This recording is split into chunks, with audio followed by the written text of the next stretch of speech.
Vamos a ver hoy un pasaje, por cierto, feliz Navidad. Me encanta poder decir esta frase en la mejor temporada del año. Yo soy de Sevilla, ¿vale? La feria de Sevilla está muy bien, con los caballos, que sí, los trajes de luces, los vestidos de flamenca, la celebración, la música, la sevillana. Sí, a mí me gusta, como sevillano me gusta, pero es que la Navidad está en el top, pero top de los tops. Yo aquí en Madrid, no sé, en la Feria de Madrid no sé cuándo es, pero seguro que está guay también. Eh, no es Lucas 2, es Lucas 1, para que cuando estéis buscando el pasaje no os liéis, ¿vale? Vamos a ver algo en la Navidad que, entre comillas, no tiene que ver con Jesús. Sí tiene que ver, ¿vale? No os asustéis, sí tiene que ver. Pero vamos a hablar de una persona diferente a Jesús, pero que también tiene importancia dentro de la Navidad, dentro de la vida, ministerio y obra de Jesús. Para ello vamos a ir directamente a Lucas 1. Yo voy a leer los primeros 4 versículos, aunque no los vamos a tratar como parte del sermón de hoy, pero es importante que entendamos el contexto. Y hoy vamos a ver concretamente el testigo de la luz. El testigo de la luz. Juan no era la luz, sino testigo de la luz. ¿Y quién es ese Juan? Lo veremos, tranquilo, después de la publicidad. Hoy vamos a ver a Juan el Bautista, pero no ya de mayor, comiendo langostas, que no son langostas de langostino, que son saltamontes, o sea, Aida, ¿vale? Pero no vamos a ver a ese Juan, sino al Juan recién nacido, bebito, chiquitito, mono, que todavía es entrañable. Pues al principio dice, muchos son los que han intentado escribir una historia ordenada de los hechos que ciertamente han acaecido entre nosotros, tal como nos lo transmitieron quienes desde el principio los vieron con sus propios ojos y fueron ministros de la palabra. De igual modo, excelentísimo Teófilo, a mí también me ha parecido conveniente, después de investigar a fondo y desde sus orígenes todo lo sucedido, escribírtelos por orden, para que puedas reconocer la autenticidad de la enseñanza que has recibido. Este Evangelio de Lucas, este tercer Evangelio que podemos encontrar en nuestra Biblia, es una obra impresionante que yo diría de uno de los investigadores e historiadores más completos que podemos encontrar en la Biblia. Lucas no solo escribe el Evangelio de Lucas, o sea, la vida, ministerio, muerte y resurrección de Cristo, sino que además nos escribe un libro de cómo continúa la obra de Cristo una vez ya ha ido con el Padre, a través de los hechos de los apóstoles. Eso es una obra impresionante. Pablo habrá podido, mira que yo soy paulista, Pablo habrá podido escribir un montón de cartas con un poder teológico impresionante, con una profundidad increíble. Pero Lucas ha hecho una obra completa desde la venida de Cristo hasta la continuación con los apóstoles, con el crecimiento de la iglesia, con su expansión a través de su Jerusalén, su Judea, su Samaria, hasta el fin de la tierra. Lucas ha escrito una obra impresionante. Os animo, guiño, guiño, a que podáis leer completa la obra de Lucas, tanto el Evangelio de Lucas como el libro de Hechos de los Apóstoles.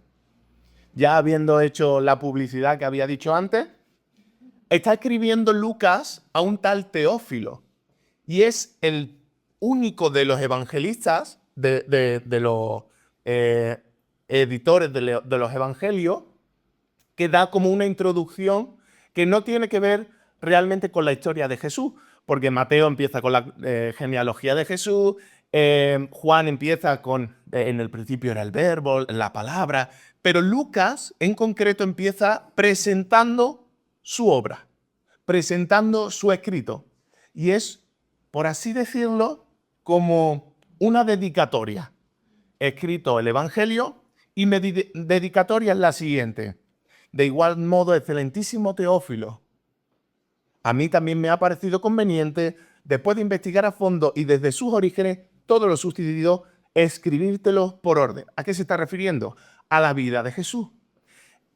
Lucas ha investigado a fondo y hay detalles que nos cuenta Lucas que no nos cuentan otros evangelios. Sí que debe de algunos de los evangelios para dar información, pero hay detalles como lo que vamos a leer hoy, esta mañana, que solo los da Lucas. Este tío ha estudiado, ha preguntado, ha hecho encuestas, se ha puesto al pie de Jerusalén preguntando, oye, ¿tú viste a Jesús cuando...?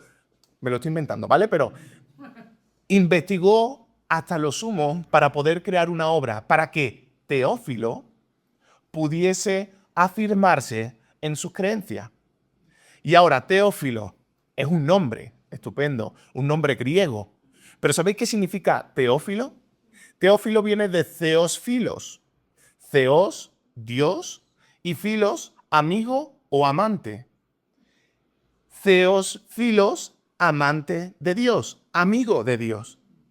Entonces, en cierta manera, esto también está escrito para nosotros, que somos Teófilo también. Somos amantes, amigos de Dios. Entonces, esto puede, algunos me pueden tachar de hereje, ¿vale? Pero espero que no me tiren piedra. Pero realmente podemos hacer estas palabras de Lucas para nosotros también. Porque ese nombre también nos representa a nosotros, que hemos decidido confiar en Cristo Jesús, el Dios que se ha acercado a nosotros, que es amigo nuestro, y a través de esa cercanía nosotros también formamos parte juntamente con Él y con el Padre. Y ahora, habiendo explicado todo esto, empieza la historia de Juan el Bautista. En los versículos del 5 al 6, nos da contexto histórico de lo que estaba sucediendo en aquellos días. En los días de Herodes, el rey de Judea, ya nos pone en contexto, porque habían varios Herodes, ¿nos acordamos de la semana pasada? Pues aquí nos está diciendo el rey de Judea, hubo un sacerdote llamado Zacarías, perteneciente a la clase sacerdotal de Abías. Por ahora nos está dando una información que a priori no nos llama mucho la atención, pero os va a llamar la atención cuando lo expliquemos. Su mujer se llamaba Elizabeth y descendía de las hijas de Aarón. Ambos eran íntegros delante de Dios e intachables en el cumplimiento de todos los mandamientos y ordenanzas del Señor. Dice que Zacarías era un sacerdote, es decir, que trabajaba en la sinagoga, trabajaba en el templo del Señor. Pero dice que era de la clase sacerdotal de Abías. ¿Y quién es Abías? Pues si nos vamos a Primera de Crónicas, al Antiguo Testamento, Primera de Crónicas 24, el rey David, junto con el sacerdote Sadoc y el profeta Natán, dicen, aquí hay demasiados sacerdotes. Tenemos que ordenarlos de alguna manera porque ni todos a la vez pueden ejercer el sacerdocio, ni todos a la vez pueden entrar en el templo porque el tamaño es el que da y ya no hay más. ¿Cómo lo hacemos? Pues lo que hicieron que de los hijos de Aarón, es decir, de la descendencia de Aarón, dividieron en 24 grupos que trabajarían a lo largo del año en diferentes tiempos del año. Entonces, en esos 24 grupos les encargaban a lo largo del año a los diferentes descendientes de Aarón. Y en este caso, Abías era uno de esos hijos de Aarón que era el octavo grupo. No os voy a decir los 24 porque si no estaríamos toda la mañana. Pero el octavo grupo, Abías. Y Zacarías provenía de esa ascendencia. Provenía también del linaje de Aarón. Por eso él también era sacerdote y podía ser sacerdote. Porque ninguna otra persona que no descendiese del linaje de Aarón podía ejercer el sacerdocio, a priori. Ya teniendo ese contexto histórico del Antiguo Testamento, ya entendemos que esto era algo común y habitual dentro del pueblo judío. Los sacerdotes se turnaban a lo largo del año y justo en este momento le toca a Zacarías. Y nos da otro detalle. Nos dice que tiene una mujer, que está casado, pero que su mujer es descendencia de las hijas de Aarón. Vienen del mismo linaje. Y es que no era algo obligatorio, pero era algo como importante que los sacerdotes estuviesen casados con mujeres que viniesen de la misma descendencia de Aarón. No era obligatorio, pero era algo como que le daba importancia al sacerdocio, que le daba importancia a esa dedicación como parte de los hijos de Aarón. Entonces, una vez sabiendo estos dos detalles, estamos entendiendo que lo que va a ocurrir es algo especial. Y nos está diciendo el texto, ambos eran íntegros delante de Dios e intachables en el cumplimiento de todos los mandamientos y ordenanzas del Señor. Fíjate que si nosotros leemos el resto del Evangelio, vamos a encontrar líderes judíos que van en contra de Jesús y que incluso quieren apedrearlo, que se lo quieren quitar del medio. Pero es un error pensar que todos los judíos de aquella época no tenían una sensibilidad a la palabra del Señor. Había gente sensible a lo que el Señor tenía para su pueblo. Había gente como Zacarías y Elizabeth, intachables, íntegros delante de Dios. Y eso es la persona que el Señor quiere usar. Y por eso, en los siguientes versículos nos dice, no tenían hijos, porque ambos, lo tenéis aquí también, porque ambos eran de edad avanzada y Elizabeth era estéril. ¿A qué nos recuerda esta descripción? Quizá a siglos y siglos antes. Abraham y Sara, misma situación, un matrimonio anciano, dedicados al Señor, pero que no han podido tener hijos, que son estériles. Aquí, aunque hay que hacer un matiz, ¿vale? Aunque nos diga que Elizabeth era estéril, era lo que ellos por su conocimiento podían intuir. La mujer era la que daba luz, la que criaba, la que engordaba, la que le dolían los pies, se le ensanchaban los tobillos. Entonces era la mujer quien creaba la vida. Entonces, si un matrimonio no podía tener hijos, era por causa de la mujer. Hoy en día tenemos avances tanto científicos como tecnológicos para poder discernir de dónde viene esa estabilidad. Y no siempre es de la mujer. El hombre a veces también tenemos problemas.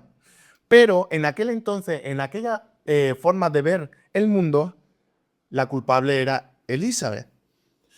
Y quiero que os quedéis con esa vergüenza que podría tener Elizabeth, que es más, era una vergüenza para un matrimonio no poder tener hijos en toda su vida. Vamos a quedarnos con esa información para después. Continúa el versículo 8 y dice, sucedió un día que estando Zacarías oficiando como sacerdote delante de Dios conforme al orden establecido, le tocó en suerte, según costumbre sacerdotal, entrar en el templo a ofrecer el incienso. Mientras lo ofrecía, una multitud del pueblo estaba fuera orando. Ya sabemos cuál era el orden establecido. Le había tocado en ese momento a los que eran descendientes de Abías ejercer el sacerdocio en el templo. Pues le toca a Zacarías. Pero es más, le toca algo especial.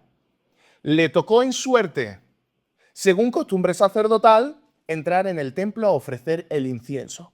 Primera parte, el echar en suerte alguna cosa en el Antiguo Testamento o en el tiempo de Jesús era algo que se dejaba en manos de Dios. Yo no quiero decidir y yo no quiero que tú decidas tampoco. Vamos a echarlo en suerte y que Dios decida. Era un método que ellos utilizaban para que no hubiera rivalidad, no hubiera problema, sino si Dios así lo ha querido, es porque así ha sucedido. Y le toca a Zacarías llevar el incienso y encenderlo en el templo. Por eso, según costumbre sacerdotal, para que nadie se pelease. ¿Y qué significado tiene el incienso? El incienso estaba relacionado con la oración, con el clamor hacia Dios. Es más, el rey David, en el Salmo 141:2, dice: suba mi oración delante de ti como el incienso. Y esto va a ser importante para los versículos que vamos a leer ahora. En esto se le apareció un ángel del Señor a la derecha del altar del incienso a Zacarías, y Zacarías al verle se turbó y quedó sobrecogido de temor. Pero el ángel le dijo: Zacarías, no temas, porque tu oración ha sido escuchada, y tu mujer Elizabeth te dará un hijo al que llamarás Juan. Es importante relacionar el incienso con lo que está hablando el ángel. No temas, porque tu oración ha sido escuchada, porque tu oración, como el incienso que tú estás entregando, ha subido hasta los oídos del Señor. ¿Y cuál era esa oración de Zacarías? Tu oración ha sido escuchada y tu mujer, Elizabeth, te dará un hijo, al que llamarás Juan. Su oración, a pesar de su edad avanzada, a pesar de saber que no iba a poder tener hijo, su anhelo, su deseo, era poder tener una descendencia, era poder tener un hijo. Su oración había subido como el incienso y había llegado a los oídos del Señor. Y recordemos que fue por suerte, que para nosotros suerte es por el azar, o podemos entenderlo por el azar, pero para aquellos era por causa de Dios mismo actuando en la vida de Zacarías. Suba mi oración delante de ti como el incienso, dijo David. Y seguramente, como sacerdote, se sabría las escrituras de pe a pa y recordaría este versículo. Pero ¿qué es lo que pasa? Tendrás gozo y alegría, le dice el ángel, y serán muchos los que también se alegrarán de su nacimiento. Está hablando de Juan, del hijo que iban a tener. Porque será grande delante de Dios. No beberá vino ni sidra y será lleno del Espíritu Santo, aun desde el vientre de su madre. La alegría de tener un hijo no iba a ser solo para Zacarías y Elizabeth. Iba a ser para todo el mundo. Porque Juan iba a preparar el camino para el que vendría detrás de él. Que ese sí que era lo importante. Y yo sé que sois muy listos y sabéis quién es el que venía detrás de Juan. Pero de todas formas lo voy a decir. Era Jesús. Jesús mismo era el que vendría después de Juan, cuando Juan ya hubiese, de forma metafórica voy a hablar, allanado el terreno, hubiese arado, preparado todo para que el maestro echase la semilla y brotase la vida. Juan iba a ser ese testigo de la luz del mundo. El versículo que hemos leído al principio. La alegría de tener ese hijo iba a ser no solo para Zacarías y Elizabeth, sino para todos aquellos que estaban deseando y anhelando la llegada del Mesías esperado. ¿Y cuáles eran las noticias que iba a predicar este Juan? Versículo 16 en adelante. Hará que muchos de los hijos de Israel se conviertan al Señor su Dios. Irá delante de él con el espíritu y el poder de Elías para hacer que los corazones de los padres se reconcilien con los hijos, para que los rebeldes recuperen la sensatez de los justos y para preparar al Señor un pueblo bien dispuesto a allanar, preparar para la siembra y la cosecha. Con estas palabras de que con el espíritu y el poder de Elías no está diciendo que Elías se reencarnaría en Juan. Lo que está diciendo es que vendría de la misma forma, con la misma misión y con la misma actitud profética que caracterizó a Elías. Eso lo podemos encontrar en Malaquías 4, 5 y 6. En Malaquías 4, 5 y 6 dice: yo os envío al profeta Elías. Está hablando Yahvé, Dios mismo, a través de los profetas. Yo os envío al profeta Elías antes que venga el día del Señor, grande y terrible. Él hará volver el corazón de los padres hacia los hijos, Está diciendo lo mismo que estaba diciendo el ángel. Y el corazón de los hijos hacia los padres. No sea que yo venga y castigue la tierra con maldición. Esto es la reconciliación que está preparando o que va a preparar Juan. Está allanando el camino para que los padres y los hijos se reconcilien, es decir, la humanidad se reconcilie entre sí, para que cuando llegue el Señor pueda reconciliarse con Él. Esta profundidad en la que le está hablando el ángel a Zacarías, lo que le está diciendo es que su hijo iba a allanar el camino para el arrepentimiento y preparar al pueblo para el encuentro con Dios.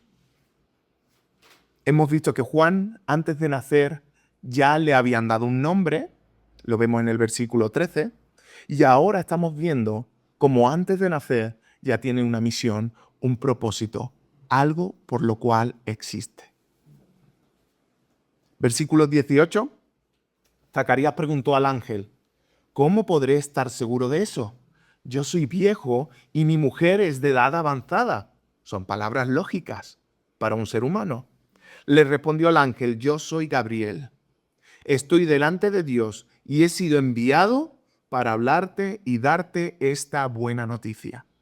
Ahora quedarás mudo y no podrás hablar hasta el día en que esto suceda porque no creíste en mis palabras, que se cumplirán a su tiempo. ¿No vuelve a recordar a Abraham y Sara? La incredulidad que tenían a la hora del mensaje que venía de parte de Dios. ¿Cómo es posible que en mi edad avanzada yo pueda tener hijos? ¿No me estás viendo las canas? ¿No me estás viendo lo pelado que me estoy quedando? ¿No te estás dando cuenta que necesito un bastón para poder moverme de un sitio a otro? ¿No ves que necesito ayuda para levantarme del sofá y cada vez que me siento en el sofá... ¡ah! ¿No te estás dando cuenta? Y es algo natural, porque somos humanos. Y a pesar de ser un anhelo de Zacarías, a pesar de ser una oración que tenía Zacarías de poder tener un hijo, la humanidad que tenemos dentro resurgió, salió hacia afuera. Y lo que le dice Gabriel se puede ver como un castigo. ¿Ah, sí? ¿No crees lo que te estoy diciendo? Pues te va a quedar mudo. Lo podemos ver así. Pero yo lo veo más como un propósito mayor para que la gente pudiese creer realmente que Zacarías había tenido un encuentro especial en ese momento dentro del templo del Señor. Porque si no, no diría, ahora quedarás mudo y no podrás hablar hasta el día en que esto suceda porque no creíste en mi palabra, que se cumplirá a su tiempo. Es una señal. Tú te vas a quedar mudo, pero cuando suceda todo lo que yo te he dicho que va a pasar, vas a recuperar la voz. Vas a poder hablar otra vez. Van a haber señales para que nadie pueda dudar del poder de Dios. Zacarías evidentemente no estaba dudando que él era un ángel, porque vemos en los versículos anteriores que dice en el versículo 12, Zacarías al verle se turbó y quedó sobrecogido de temor. Sabía que no era una persona normal, sabía que no era alguien cotidiano, que era un ente, vamos a decir, especial el que estaba allí. ¿Sabéis lo que significa ángel o de dónde viene ángel? Ángel viene tanto del griego, especialmente porque el griego es ángelos, ángel, ángelos, deriva de ahí, pero en hebreo era malaj, que significa lo mismo que ángelos, mensajero, enviado. Zacarías sabía que aquella persona que le había turbado era un mensajero de parte de Dios. Y el mismo Gabriel le dice, yo soy un enviado, yo soy un mensajero, sí, soy un ángel. Por lo tanto, las palabras que te estoy diciendo vienen de parte de Dios. Pero a pesar de eso, la humanidad brota. Viene la duda, viene la incertidumbre, viene el temor. Pero entonces está mal. Somos humanos. A veces casi ni podemos evitarlo. Pero a pesar de todo ello, la misericordia del Señor sigue estando presente y su palabra se cumple. Si vamos a los versículos siguientes, 21, uy, me pasé. 21 en adelante. Mientras tanto, el pueblo estaba esperando a Zacarías y se extrañaba de que estuviese tanto tiempo en el santuario. Cuando salió, al ver que no podía hablar, comprendieron que había tenido una visión en el santuario. Él les hablaba por seña porque se había quedado mudo. Una vez cumplido el tiempo de su servicio sacerdotal, Zacarías volvió a su casa. Dos cosas que me llaman la atención. Primero, que comprendieron que había tenido una visión. Sin decir ni una palabra Zacarías, la gente, el pueblo que estaba orando fuera del templo, se dio cuenta de que había pasado algo especial en la presencia de Dios. ¿Por qué? Porque no podía pronunciar ninguna palabra. Porque era un momento especial para Zacarías. Le había tocado el ejercer el sacerdocio en el templo. Pero además, Dios mismo, mediante la suerte, había decidido que él llevase el incienso. El pueblo sabía que algo grande había sucedido ante la presencia de Dios. Esa es la primera cosa que me llama la atención. Pero la segunda es que una vez cumplido el tiempo de su servicio sacerdotal, Zacarías volvió a su casa. Zacarías cumplió con su trabajo hasta el final, a pesar de estar alucinado, a pesar de decir, no me lo estoy creyendo, ¿aquí qué ha pasado? ¿Este Gabriel? A pesar de eso, termina su trabajo y vuelve a su casa. Y las palabras de Lucas al principio son verdad, porque dice que eran íntegros, intachables delante de Dios. Incluso habiéndole dado la mayor de las noticias que podía esperar, él dijo, yo tengo que terminar el trabajo que he venido a hacer, que es servir a mi Señor y Dios. Y entonces volvió a su casa y probablemente le contaría a Elizabeth todo lo que sucedió, no hablando, por seña, por una tabla, escribiéndolo, no lo sé, porque no se nos dice. Pero imaginar no poder hablar y tener tanto entusiasmo, tanta euforia dentro de tu ser. Yo me imagino ser Zacarías en ese momento y yo exploto. O sea, ¿te imaginas? Zacarías el pobre estaría, ¿cómo te lo explico? Pero lo que nos dice a partir del versículo 24, después de aquellos días, su mujer Elizabeth quedó embarazada y permaneció 5 meses sin salir de casa, pues decía, el Señor ha actuado así conmigo para que ya no tenga de qué avergonzarme ante nadie. Primera cosa que me choca. ¿Por qué se queda 5 meses escondida Elizabeth? Esto es para divagar, ¿vale? Hay muchas probabilidades. La primera que se me puede ocurrir, pues es una mujer mayor que se ha quedado embarazada. Necesita un cuidado mayor, un cuidado extra. En aquel entonces era muy común tener un aborto. Para una vez que me quedo embarazada, voy a tener el máximo cuidado, no voy a salir de casa, vamos, ni me voy a levantar para barrer el suelo. Esa es una posibilidad. No me convence del todo, pero bueno, está ahí. Otra posibilidad puede que fuese un tiempo de restauración para la familia, para Zacarías y para Elizabeth.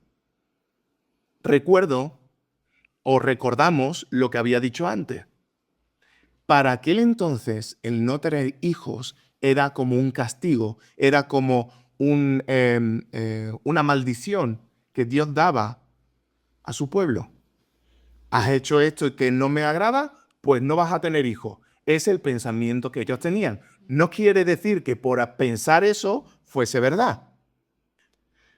Por lo tanto, puede que fuese un tiempo para restaurar la relación entre Zacarías y Elizabeth, para darse cuenta de lo que el Señor estaba haciendo a través de ellos, para darse cuenta que todo su esfuerzo por ser íntegros delante del Señor merecía la pena. Y la tercera que se me ocurre, que creo que es la que tiene más peso o más, veracidad, no sé cómo decirlo, que hubiese una evidencia visible de su embarazo después de 5 meses. Me imagino a Elizabeth, me voy a esperar a que me salga una buena tripa para que cuando yo salga a la calle diga, ¿tú eres Elizabeth? ¿Y eso? ¿Que te has comido todos los bollos del pueblo? No, que me queda embarazada. Probablemente fuese eso o una mezcla de la anterior, de la restauración de esta familia, con el dar el ejemplo y la visibilidad de lo que Dios había hecho en su familia. No lo sabemos porque la Biblia no lo dice. Cada uno puede imaginarse lo que quiera, pero a mí esto es lo que más me convence. Y ahora vamos a saltar al versículo 57, porque si no haría spoiler de la semana que viene. Y dice, cuando se cumplió el tiempo de dar a luz, Elizabeth tuvo un hijo. Los vecinos y parientes se enteraron de este gran don que el Señor, en su misericordia, le había concedido y se alegraron con ella. Como Elizabeth era estéril y mayor, Lucas presenta el nacimiento de Juan como algo milagroso, algo que no tiene explicación humana, sino que solo Dios podría haber hecho. Por lo tanto, el propósito de ese niño tendría peso, tendría fundamento. Si recordamos lo que los líderes judíos querían hacer con Juan, o sea, cuando incriminaban a Jesús diciéndole ¿quién es Juan?, se ponían nerviosos porque, o sea, cuando Jesús les dijo a ellos, perdonadme, ¿quién era Juan?, los líderes judíos se ponían nerviosos porque decían, si decimos que no era profeta de Dios, el pueblo nos va a apedrear. ¿Por qué le iba a apedrear? Porque el pueblo había sabido que ese niño iba a ser alguien especial, porque Dios le había dado un propósito. No podían hacer nada para incriminar a Juan, porque el pueblo sabía quién era Juan y quién lo había enviado. Aconteció en el 8º día que vinieron para circuncidar al niño y querían llamarle Zacarías, como su padre. Pero su madre dijo, no, se llamará Juan. Los presentes replicaron, ¿por qué? No hay nadie en tu familia que se llame así. Esto puede ser incluso una escena graciosa. Oye, mira, que venimos a circuncidar a tu niño. ¿Vamos a llamarlo Zacarías? No, Juan.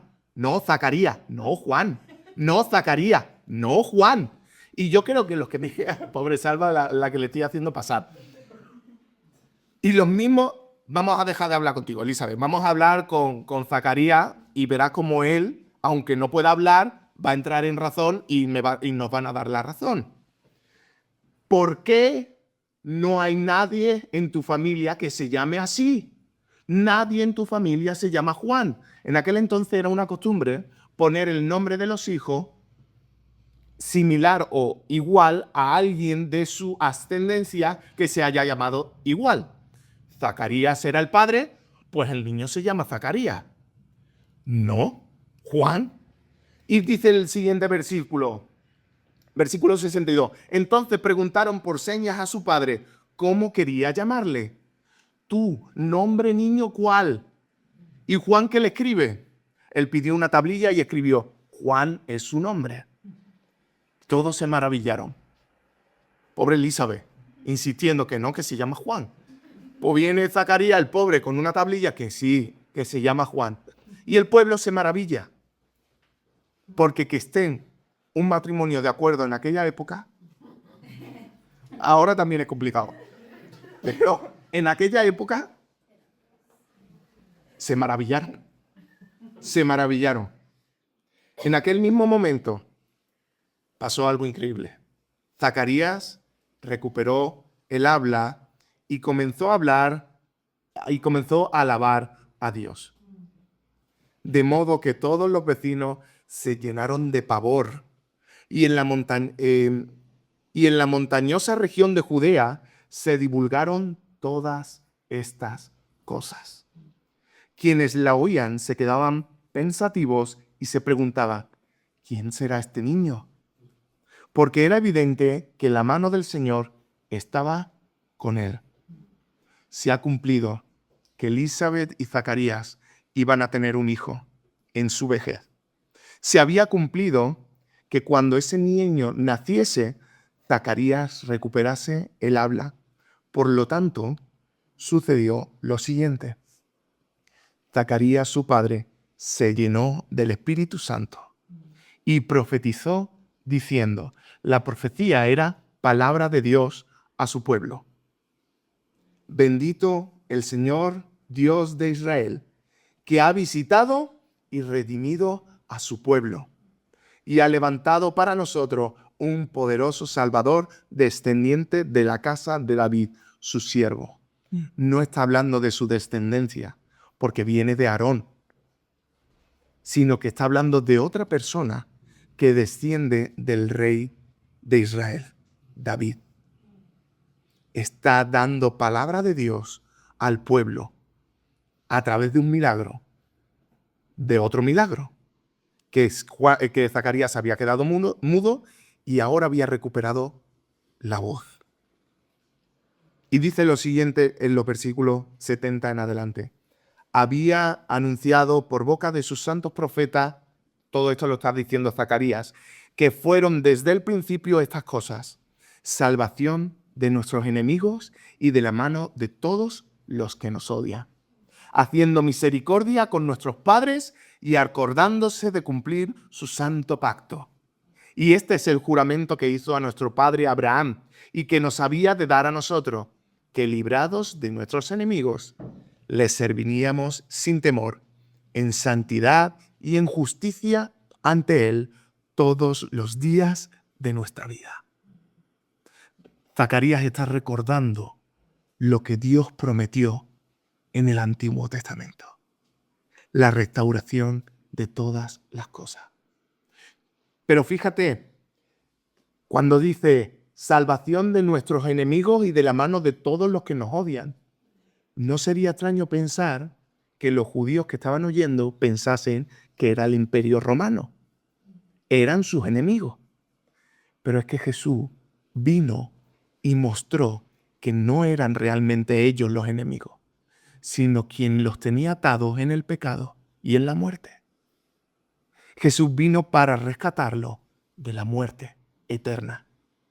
Y eso es el propósito de Jesús. Eso es el propósito de Dios mismo, rescatarnos a todos de la muerte y el pecado y de aquel que nos tiene prisioneros, Satanás. Y a ti, niño, le está hablando ahora Zacarías. Yo me imagino el bebé así como, no te estoy entendiendo. Pero de todas formas le dice al niño, te llamarán profeta del Altísimo, porque irás delante del Señor para preparar sus caminos, para dar conocimiento de salvación a su pueblo mediante el perdón de sus pecados. Y por la entrañable misericordia de nuestro Dios, nos visitará desde lo alto la aurora, la luz del mundo, para dar luz a los que habitan en tinieblas y en sombra de muerte, y para guiar nuestros pies por caminos de paz. Juan es ese que anunciará a todos los judíos que se acerca la salvación, que se acerca Dios mismo, pero que es necesario arrepentirse, pedir perdón por nuestros pecados, que viene uno que va a restaurar todas las cosas, los padres con sus hijos, los hijos con su padre, para que así puedan creer en aquel que fue enviado. No se acerca, Cristo no se acerca de una manera metafórica, abstracta, o sin forma de las ideas o de la sabiduría de Dios, como lo veían, sino que la encarnación del Logo de Dios en forma de hombre completamente, pero sin dejar su totalidad de ser Dios. Y finalmente acaba diciendo, el niño fue creciendo y fortaleciéndose y su espíritu y vivió en lugares desiertos hasta el día en que se presentó públicamente a Israel. ¿Recordamos cómo se llamaba el receptor de este evangelio? Teófilo. Teófilo, amigo o amante de Dios. Esto viene para nosotros también. Lo de Jesús no fue por casualidad. Lo de Jesús no fue porque un hombre decidió ser revolucionario, sino porque siglos antes ya habían hablado de él. Porque incluso antes de él nacer nació uno que ya iba a preparar su camino. Cristo vino con un propósito desde antes de la fundación del mundo. Y todo vino allanando el camino, siendo Juan. Pero ahora, ¿cuál es nuestro papel escuchando todo esto? ¿Simplemente siendo Teófilo? ¿Escuchando lo que un día creí y viendo que es realmente verdad? ¿O siendo como Juan, que incluso murió por causa de Cristo, que allanó el camino para que las almas pudieran conocer al Rey verdadero, al que trae la salvación del mundo? Podemos quedarnos cómodos en nuestra casa, simplemente leyendo y aprendiendo de las Escrituras. Pero podemos ser un Juan activo, que lleva el Evangelio a donde sea necesario, para que la gente pueda conocer a aquel que dio su vida por amor a nosotros. Esta es nuestra decisión. Y creo, bajo mi humilde opinión, que ninguna de las dos es buena o mala. Las dos son buenas, ¿vale? Pero ninguna son malas. Al final, yo puedo criar a mis hijos en la enseñanza del Señor, puedo estar en mi comodidad de iglesia, soy hijo del Señor, pero al final merece la pena entregar nuestra vida al Señor por completo, porque Él lo ha dado todo por nosotros.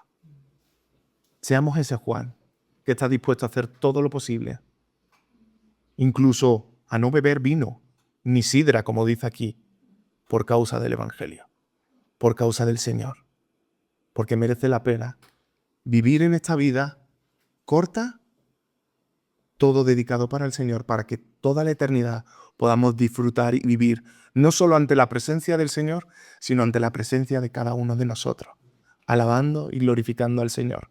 Y todos los que todavía tienen que creer, que están ahí fuera, esperando a ser alcanzados por el Espíritu Santo de Dios.